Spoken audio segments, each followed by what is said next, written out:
गया और तुम्हें मिस इंडिया कंपटीशन के फर्स्ट राउंड के लिए इनवाइट भी आ गया है। कांग्रेट्स। क्या क्या? यस। Oh my God! मैं सच में मिस इंडिया में हिस्सा लेने वाली हूँ। मतलब मेरा सपना इतनी जल्दी पूरा होने वाला है। ब्रो, हिस्सा नहीं, हिस्सा तो पहला स्टेप है। मुझे अब पूरा भरोसा है कि तुम मिस इंडिया भी बनोगी। ये जो आपका मुझ पर कॉन्फिडेंस है ना, ये कुछ अलग ही है। कॉन्फिडेंस नहीं, एक्सपीरियंस बोल रहा है मेरा। और हाँ, मैं भूल गया था तुम्हें बोलना कि तुम अपना बेस्ट कॉस्ट्यूम पैक करना। कल सुबह तुम्हें मुंबई के लिए निकलना है। क्या? मुंबई? सॉरी। कल ही। नहीं। मैंने तुम्हें कहा था ना कि कंपटीशन के लिए मुंबई जाना होगा, याद नहीं है क्या? पता नहीं, शायद कहा होगा, मुझे ध्यान नहीं है, मेरे दिमाग से निकल गई। पर मैं इतनी जल्दी मुंबई कैसे जाऊंगी? क्यों? तुम्हें तो वैसे भी घर छोड़कर निकलना था। अब आगे की लाइफ तुम्हारे हाथ में है। आसमान छूना है या फिर उस इंसान के साथ बैठना है जो तुम्हारा लाइफ पार्टनर नहीं है, या फिर तुम उसको आइडलाइज नहीं मानती। मैं कुछ नहीं कर सकता आगे। मैं ऐसे अकेली कहीं भी नहीं गई हूँ। अगर मुंबई जाऊंगी तो एकदम अकेली तो नहीं पड़ जाऊंगी ना? मैं दिखती हूँ मॉडर्न, कॉन्फिडेंट, बट मुझे हमेशा किसी ना किसी का सपोर्ट चाहिए होता है। आप मेरा सपोर्ट करेंगे ना? बेबी, ऑफ कोर्स करूंगा। जैसे पहले करता था, आगे भी करूंगा। Trust me, you will do this. ये तुम्हारा क्या कर रही हो? तुम्हारा सपना ही है। ठीक है। मैं कल अपना सारा सामान पैक कर निकल जाऊंगी। वैसे भी घर पर शादी है, किसी का मुझ पर ध्यान नहीं होगा। आई एम रेडी विवेक। मुझे मेरा सपना पूरा करना है। I am ready. परफेक्ट। मैं तुम्हारा कल एयरपोर्ट पे वेट करता हूँ, टिकट्स लेके आओ। करने के बाद अब बच्चा क्या है तेरे पास कहने के लिए? तुझे शर्म नहीं आई? तेरी हिम्मत कैसे हुई ये करने की? तुझे अंदाजा है कि इतनी बड़ी बात छुपा के तूने कितनी जिंदगियां बर्बाद की है? ये संस्कार दिए थे मम्मी ने तुझे? काश कोई कानून होता ध्रुव, जो लोगों को भरोसा तोड़ने की सजा देता। और इसे अपनी गलती कहने की हिम्मत मत करना, क्योंकि ये जुर्म है। और काश इस जुर्म के लिए मैं तुझे जेल भेज सकती।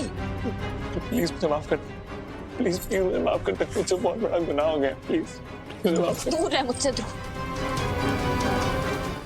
अब तू मेरा भाई नहीं है, कोई नहीं है तू मेरा। तेरी वजह से इस दिल ने राघव से इतनी नफरत की है। इसी दिल ने जहां उनके लिए कभी इतना ज्यादा प्यार था।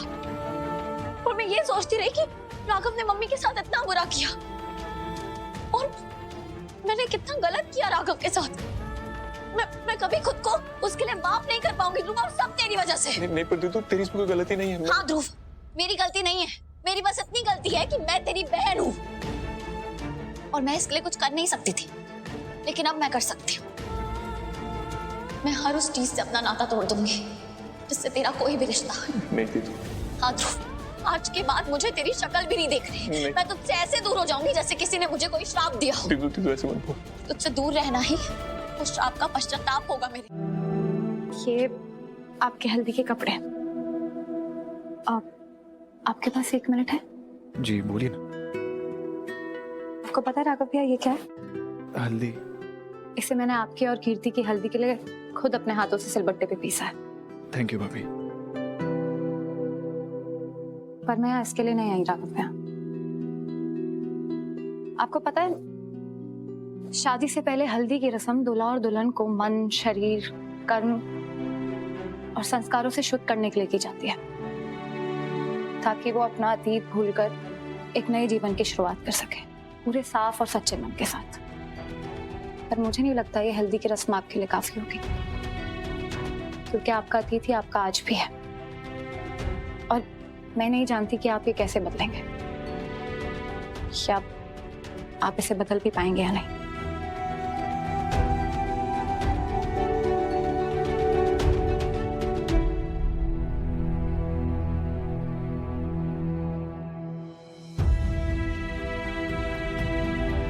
पूनम भाभी सही कह रही। मैं कीर्ति से शादी नहीं कर सकता। मैं तो कीर्ति से शादी इसलिए कर रहा था ताकि रीत को तकलीफ पहुंचा सकूं। और जब रीत ने साफ साफ कह दिया कि उसे मुझसे कोई फर्क नहीं पड़ता, तो मैं अपनी ईगो में आके कीर्ति से शादी क्यों करूं? मैं कभी उसे वो प्यार नहीं दे पाऊंगा जो वो मुझसे चाहती। तो मुझे उसे बता देना चाहिए, ताकि आगे जाके उसे और दर्द और तकलीफ ना हो।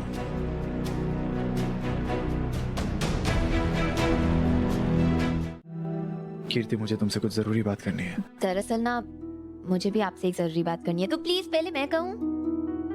हाँ बोलो। राघव जी देखिए, मैं ना रीत जैसी नहीं हूँ। मैं कभी भी अपनी लाइफ में ना एक प्रॉपर कॉन्फिडेंट लड़की नहीं रही हूँ। मुझे तो ये तक नहीं पता कि मेरी लाइफ का एम क्या है। आज तक लाइफ में मैंने वो सब किया है जो सिर्फ मेरी मम्मी और पापा ने मुझे कहा है करने को। जिंदगी में कभी भी मैं उनके खिलाफ नहीं गई।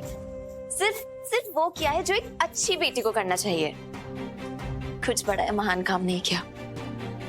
पर राघव जी, आप वो पहले इंसान हैं जिसके लिए मैंने इंडिपेंडेंट स्टैंड लिया है। आपसे शादी करना मेरा जिंदगी का वो पहला फैसला है जिसके लिए मैं अपनी माँ के खिलाफ गई। मैं बस ये चाहती हूँ कि मेरा ये जो फैसला है ना, ये गलत ना हो। सिर्फ ये उम्मीद रखना चाहती हूँ कि आपसे शादी करना, सिर्फ ये उम्मीद रखना चाहती हूँ कि इस फैसले से मैं कभी ना पछताऊं। अपने आसपास के सारे शोर को मैं खुद से बहुत दूर इग्नोर करना चाहती हूँ और सिर्फ अपने दिल की सुनना चाहती हूँ। तो अपने दिल की बात सुनना ये तो गलत नहीं है ना राघव जी? कीर्ति, मैं तुम्हारे दिल की बात समझता हूँ। अच्छा, अब आप बताइए, आप क्या कह रहे थे?